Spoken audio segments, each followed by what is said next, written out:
जय हिंद दोस्तों, स्वागत है आप सभी का आपके अपने यूट्यूब चैनल पर। दोस्तों, आज के इस वीडियो में हम लोग हिंदी के मोस्ट इम्पॉर्टेंट क्वेश्चन को डिस्कस करेंगे, जो कि आपके आगामी लगभग सभी भर्ती परीक्षाएं जिसमें हिंदी से संबंधित क्वेश्चन पूछे जाते हैं, उन सारे एग्जाम्स के लिए सभी क्वेश्चन बहुत ही इम्पॉर्टेंट हैं।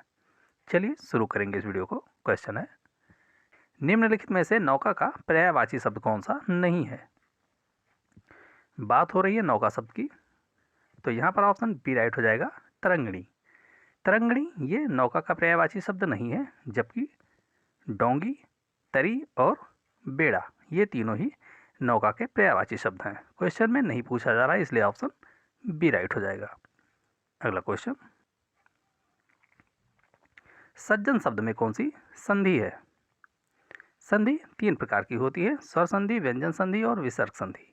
बात हो रही है यहाँ पर सज्जन की, तो यहाँ पर ऑप्शन बी राइट हो जाएगा, व्यंजन संधि। सज्जन शब्द में व्यंजन संधि है। सज्जन का अगर संधि विच्छेद करेंगे तो इस प्रकार इसका संधि विच्छेद होगा, सप धन जन, इस प्रकार इसका संधि विच्छेद होगा।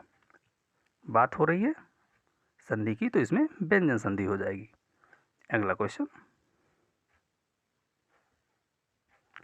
पर्वत किस प्रकार का संज्ञा शब्द है। बात करें पर्वत की, तो ये जातिवाचक संज्ञा शब्द हो जाएगा, ऑप्शन सी राइट हो जाएगा। जिन संज्ञा शब्द से किसी विशेष व्यक्ति, वस्तु, स्थान का बोध हो वे व्यक्तिवाचक संज्ञाएं होती हैं। अगला क्वेश्चन है, हिंदी वर्णमाला में स्पर्श व्यंजन वर्णों की संख्या कितनी है। बात करें स्पर्श व्यंजन वर्णों की संख्या की, तो ऑप्शन बी राइट हो जाएगा, 25 वर्ण। का से लेकर मा तक ये स्पर्श व्यंजन वर्ण के अंतर्गत आते हैं सभी वर्ण, जिसमें 5 वर्ग होते हैं। बात करें हिंदी वर्णमाला में कुल वर्णों की संख्या की, तो कुल वर्णों की संख्या 52 होती है, जिनमें 1133 व्यंजन होते हैं।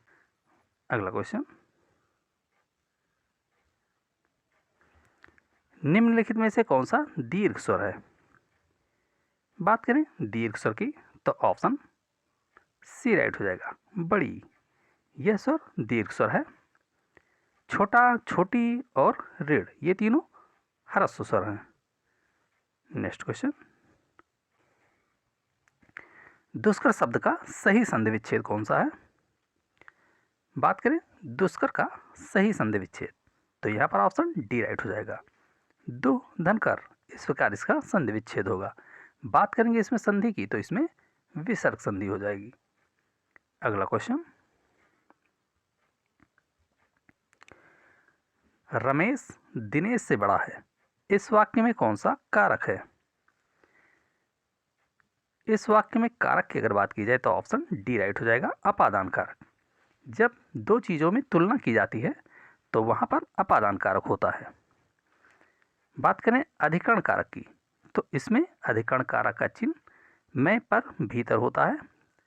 कर्ण कारक की बात करेंगे तो यहाँ पर से के द्वारा कर्ण कारक का चिन्ह होता है।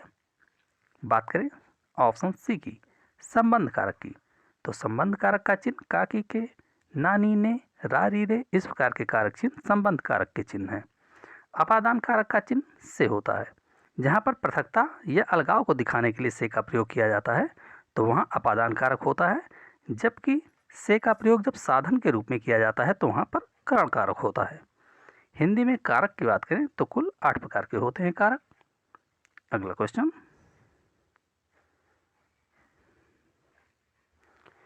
काली घटा का घमंड घटा, प्रस्तुत पंक्ति में कौन सा अलंकार है। इस पंक्ति में अलंकार की अगर बात करेंगे तो ऑप्शन डी राइट हो जाएगा, यमक अलंकार। जब एक ही शब्द 2 या 2 से अधिक बार आए और प्रत्येक बार उसका अर्थ बदल जाए तो वहाँ यमक अलंकार होता है। जैसे इस पंक्ति में बात करेंगे, घटा और घटा ये शब्द 2 बार आया है और यहाँ पर दोनों बार इसका अर्थ अलग अलग है। एक घटा का अर्थ बदली से है और दूसरे घटा का अर्थ यहाँ पर कम होने से है। तो यहाँ पर घटा शब्द एक ही आया है और प्रत्येक बार उसका अर्थ अलग अलग है, इसलिए यहाँ पर यमक अलंकार हो जाएगा। बात करें ऑप्शन ये श्लेष अलंकार की, तो जब पंक्ति में एक ही शब्द आए और उसके कई सारे अर्थ निकले वहाँ श्लेष अलंकार होता है। बिना कारण के ही कार्य का जब होना पाया जाए तो वहाँ विभावना अलंकार होता है और जब किसी बात को बढ़ा चढ़ाकर कहा जाता है वहाँ अतिशयोक्ति अलंकार होता है। अगला क्वेश्चन, सुबह शाम शब्द में कौन सा समास है? सुबह शाम शब्द में समास की बात की जाए तो यहाँ पर ऑप्शन बी राइट होगा, द्वंद्व समास।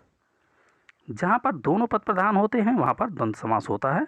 सुबह शाम का समासी विग्रह होगा, सुबह और शाम, इस प्रकार इसका समासी विग्रह होगा। यहाँ दोनों पद प्रधान हो रहे हैं और जहाँ पर दोनों पद प्रधान होते हैं वहाँ पर द्वंद्व समास होता है।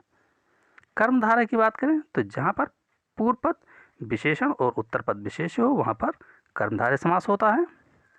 तत्पुरुष समास की अगर बात करें तो जिस समास में उत्तर पद प्रधान होता है वहाँ पर तत्पुरुष समास होता है। समास 6 प्रकार के होते हैं। अगला क्वेश्चन,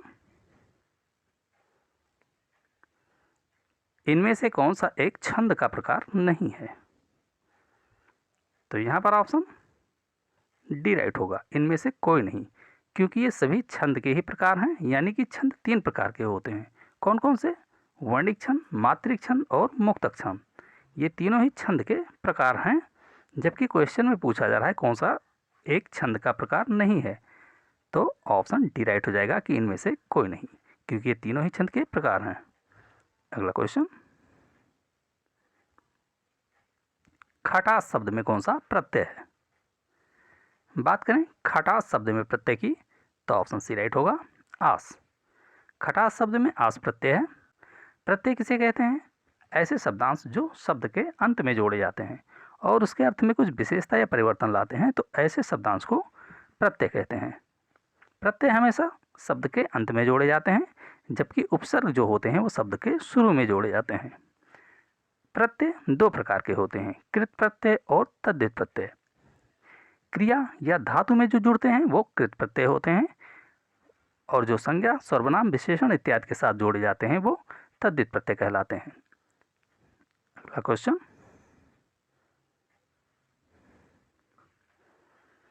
निम्न में से उग्र के उपनाम से किसे जाना जाता है? बात करें उग्र के उपनाम से तो ऑप्शन ये राइट हो जाएगा, पांडे बेचन शर्मा को जाना जाता है उग्र के नाम से। सूर्यकांत त्रिपाठी निराला की अगर बात करें तो इन्हें क्रांतिकारी कवि के नाम से जाना जाता है। एक भारतीय आत्मा ये माखनलाल चतुर्वेदी जी को कहा जाता है। रामधारी सिंह दिनकर जी की अगर बात करें तो द्वितीय राष्ट्र कवि के नाम से रामधारी सिंह दिनकर को जाना जाता है। नेक्स्ट क्वेश्चन, निम्नलिखित में से कौन सी रचना गोस्वामी तुलसीदास जी की नहीं है? तो यहाँ पर ऑप्शन ये राइट हो जाएगा, नागलीला। नागलीला ये रचना गोस्वामी तुलसीदास जी की नहीं है, जबकि रामाज्ञा प्रश्नावली, पार्वती मंगल, गीतावली ये तीनों रचनाएं गोस्वामी तुलसीदास जी की ही हैं। क्वेश्चन में नहीं पूछा जा रहा इसलिए ऑप्शन ये राइट होगा, नागलीला। नागलीला ये रचना सूरदास जी की है। तो दोस्तों ये वीडियो कैसा लगा इसे कमेंट बॉक्स में ज़रूर बताएं। अगर वीडियो पसंद आया हो तो वीडियो को लाइक करें, शेयर करें और चैनल को जरूर सब्सक्राइब करें। धन्यवाद।